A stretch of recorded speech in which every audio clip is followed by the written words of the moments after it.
లెబనాన్పై Israel white phosphorus ఆయుధాలను ప్రయోగించింది అన్న ఆరోపణలు వస్తున్నాయి. హ్యూమన్ రైట్స్ వాచ్ ఈ మేరకు ఆధారాలతో ఆరోపణ చేస్తోంది. తాజాగా పశ్చిమాసియాలో జరుగుతున్న యుద్ధంలో భాగంగా అమెరికా, ఇజ్రాయిల్ ఇరాన్పై జరుపుతున్న యుద్ధంలో భాగంగా లెబనాన్లోని హిజ్బుల్లా ప్రాబల్యం ఉన్న ప్రాంతాలపైన ఇజ్రాయిల్ దాడులు చేస్తోంది. ముఖ్యంగా సదరన్ లెబనాన్లో ఇప్పటికీ హిజ్బుల్లా బలంగా ఉన్న ప్రాంతం అది. అందువల్ల హిజ్బుల్లా పైన అటాక్స్లో భాగంగా సదరన్ లెబనాన్లోని నివాస ప్రాంతాలపైన వైట్ ఫాస్ఫరస్ ఆర్టిలరీస్ను ప్రయోగించినట్టుగా హ్యూమన్ రైట్స్ వాచ్ ఆరోపణ. వైట్ ఫాస్ఫరస్ సివిలియన్ ఏరియాస్లో ప్రయోగించడం ఇంటర్నేషనల్ లా ప్రకారం నిషేధం. ఎందుకంటే ఇది తీవ్రమైన ప్రమాదకర కాన్సిక్వెన్సెస్కు దారితీస్తుంది.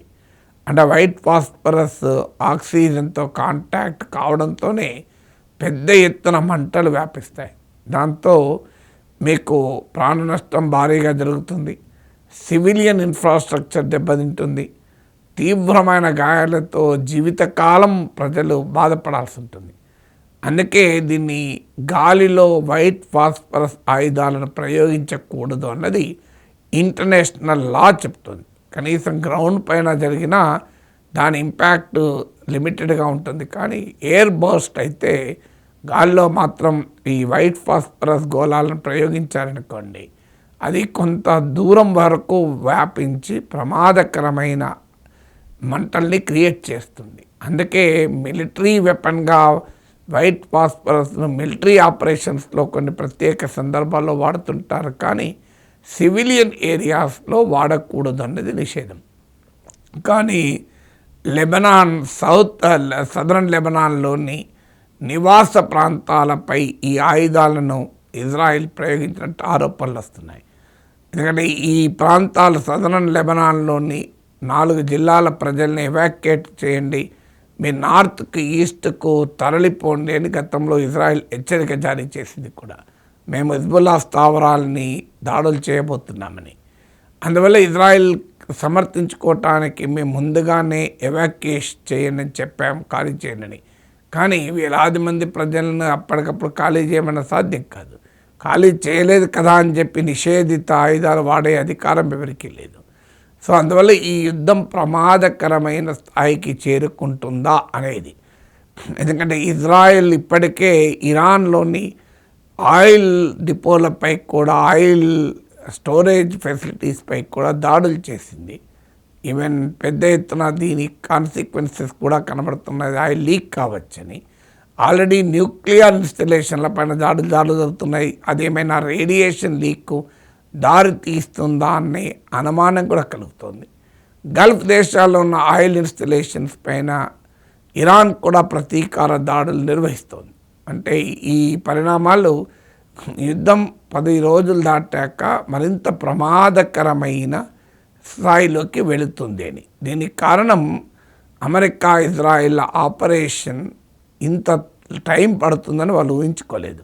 మొదట్లో చాలా స్విఫ్ట్ ఆపరేషన్ అనుకొని ఫస్ట్ డేనే ఖమేనీని ఎలిమినేట్ చేశారు. ఖమేనీని ఎలిమినేట్ చేశాక పేకమేడల ఇరాన్ ప్రభుత్వ వ్యవస్థ కూలిపోతుందని ఆశించారు. కానీ అది ఇప్పటి వరకు జరగలేదు. 10 days దాటిపోయినా కూడా. సో అందువల్ల ఇప్పుడు ఏం చేయాలో తోచని పరిస్థితి మీకు అమెరికాకి, ఇజ్రాయిల్కి ఉంది. అందుకే పెద్ద ఎత్తున దాడులు చేసి బీభత్సం సృష్టించాలి అనేది అమెరికా, ఇజ్రాయిల్ లక్ష్యం. అందులో భాగంగానే ఇరాన్ పైన, లెబనాన్ పైన దాడులు జరుగుతున్నాయి. ఇక ఇరాన్ లక్ష్యమేమో దీన్ని మరింతగా ఎక్స్పాండ్ చేసి వారిను అనేక దేశాలకు కూడా ఈ యుద్ధ నష్టాలు కలిగేలా చేస్తే వాళ్ళ నుంచి ప్రెషర్ వస్తుంది అని.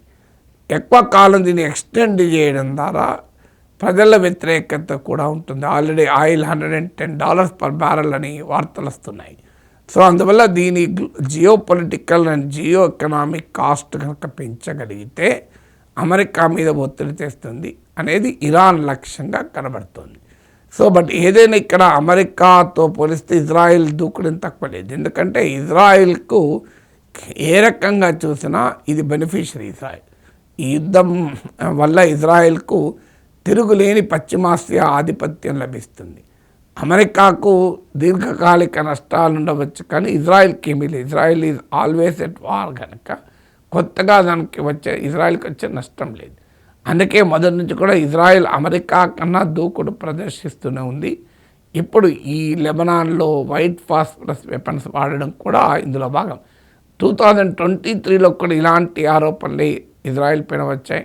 గాజాలో, లెబనాన్లో వైట్ ఫాస్ఫరస్ వాడారు అనే ఆరోపణలు వచ్చాయి. దాన్ని ఇజ్రాయెల్ డిఫెన్స్ ఫోర్సెస్ ఖండించింది కూడా. అప్పుడు కూడా హ్యూమన్ రైట్స్ వాచ్ ఈ ఆరోపణలు చేసింది. ఇప్పటికే సౌత్ ఆఫ్రికా లాంటి దేశాలు ఇజ్రాయెల్ ప్రైమ్ మినిస్టర్ నెతన్యాహును ఇంటర్నేషనల్ క్రిమినల్ కోర్టుకి ఇచ్చారు. International criminal court war crimes, యుద్ధ నేరాలకు పాల్పడ్డాడని చెప్పి నెతన్యాహు పైన అరెస్ట్ వారెంట్ కూడా ఇష్యూ చేసింది. సో అందువల్ల ఈ యుద్ధం ఏ స్థాయికి ఉన్మాదానికి కారణమవుతుంది, దారితీస్తుంది అనేది ఆందోళనగా మారింది ఈ పరిణామాలు చూస్తే.